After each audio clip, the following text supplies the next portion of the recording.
Rovers making a look into the loan market, that's right, with a superstar in the making. We're talking about a Premier League player coming to Rovers. Who we're talking about? We'll tell you all about it next.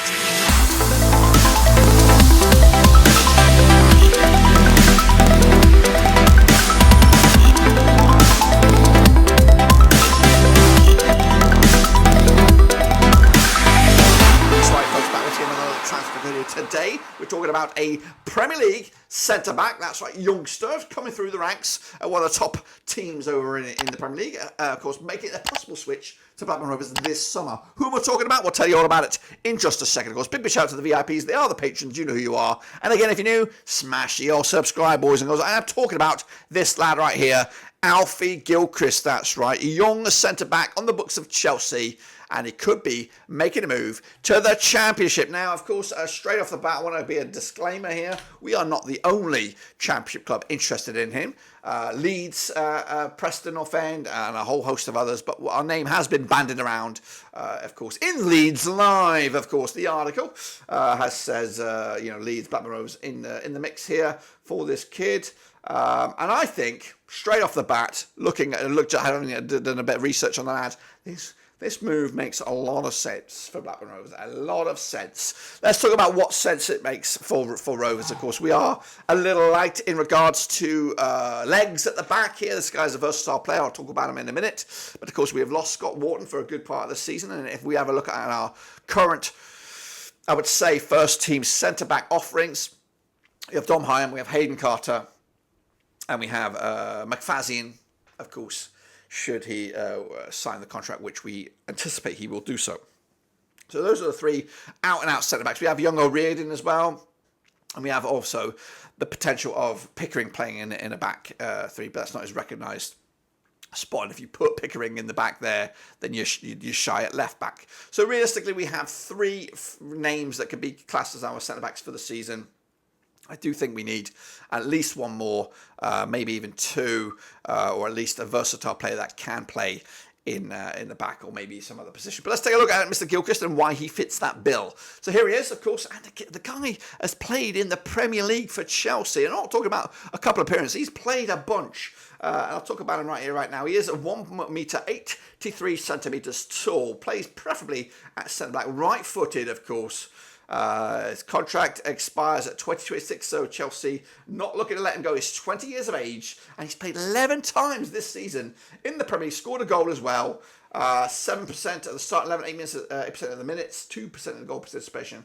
But the kid is going places, that's right. He has played at right back as well for Chelsea, which is, of course, a weird one.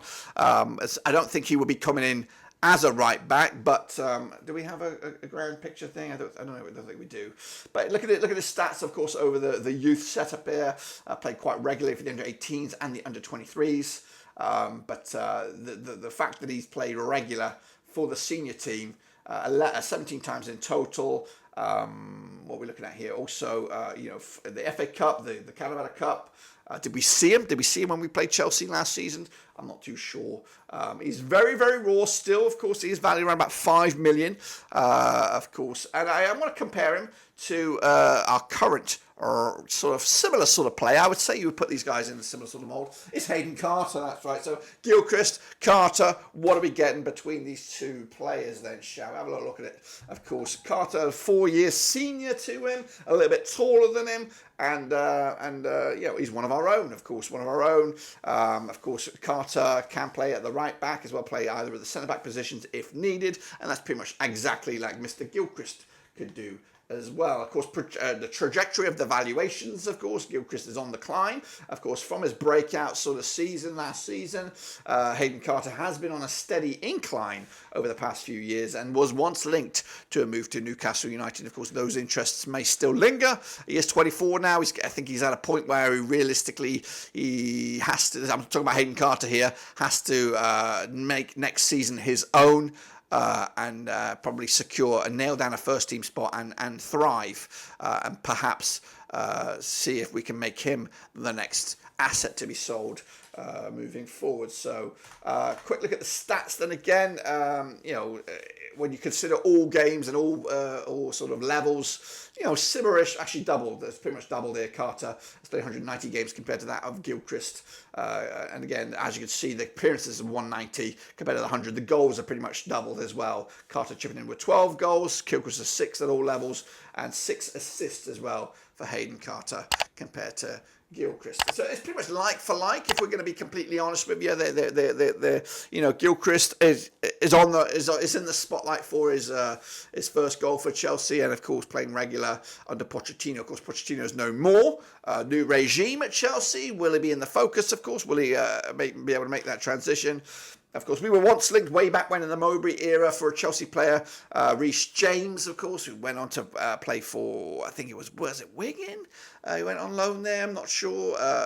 And of course, we kind of regret that move that didn't happen. Just didn't fit for the Mowbray playbook, to be honest with you. So this one, we've had success rates quite regularly in regards to centre backs. If we turn the clock back over the last 5-6 years, we've had Harwood Bellis come through, of course, on the books at Man City, of course, made a loan to Burnley, and of course Southampton, which of course they just got promoted. We had Jared Braithwaite, of course, from Everton, now in the England squad. Of course, we had Tosin Adarabioyo, who's made, of course, now a move to Chelsea, which of course could force thing. We've had the old Dutchie from Brighton. So we've had some very good caliber loans at the back, and this guy would be just the next one, of course. Now, if you look at the trajectory of those players, all in and around about the first teams of their parent clubs. Tosin Adarabioyo made the switch from City to Fulham, and now has made the switch to Chelsea. And of course, Braithwaite, of course, done a brilliant season for Everton, and looks like he could be making a move as well to a Manchester United or someone else. So the outlook is good for anybody who wants to take the chance. Even the old Bournemouth lad last season, James Hill was looking decent and solid. So we seem to have an eye for those, and credit to the recruitment staff for finding these. However, if you take a look at the bigger picture here, we're pissing in the same sort of pissing war as Leeds United, of course. Now, would he get more game time at Leeds? I don't know. I think of course Leeds is a better setup for the lad. Of course they'll be challenging for the top, whereas we'll be challenging for the drop. Now, as a defender, you would probably think challenging in a team that's going to struggle would be better for you. It's kind of like a goalkeeper. Goalkeeper would probably want to be constantly busy. You know what I mean? Like always on the being red alert for action. Whereas if you're a striker, you want to be banging in the goals regular. So I think we've got it'd be a great setup for Gilchrist if he was to make this move here. I think if I was going to give you a pendulum swing or a percentage mark of if we were going to secure this deal, I'll probably put it around about the 30% mark. I think they're the lure of a Leeds United on loan is probably quite appealing. Are we going to pay? I don't know. I don't know if there's a loan fee involved. I don't think if we're going to compete in the same market as a Leeds for a loan fee, I think we're also going to be struggling as well. So I think the outlook is very bleak in regards to this deal happening. But there's a link out there. Of course, maybe Leeds have other irons in the fire, or maybe their focus will switch a little bit. Of course, I think we can compete with Preston. I think Preston also can produce some money when the time is right. And I think Rovers should also. I think they've got to give it a go this time around. Is it a little too late? We have the wrong man at the helm to give it a go in Eustace, of course. But it looks like we're going to have some money to spend. And again, I'd rather see that money go towards a long-term sort of plan instead of a part-time plan, which is of course loans. And I do get frustrated with the amount of loans and the amount of the first team that can be occupied by a loan. Whereas I'd like to see the players that play for Blackburn Rovers play for the badge and make it mean something. Because right now I think that's lost in Rovers. Again, if we have the academy players or players that support Blackburn Rovers in the team, they're going to give a little bit more than those on loan. And Gilchrist will fit that mould as well. So again, I'm excited to be linked with him.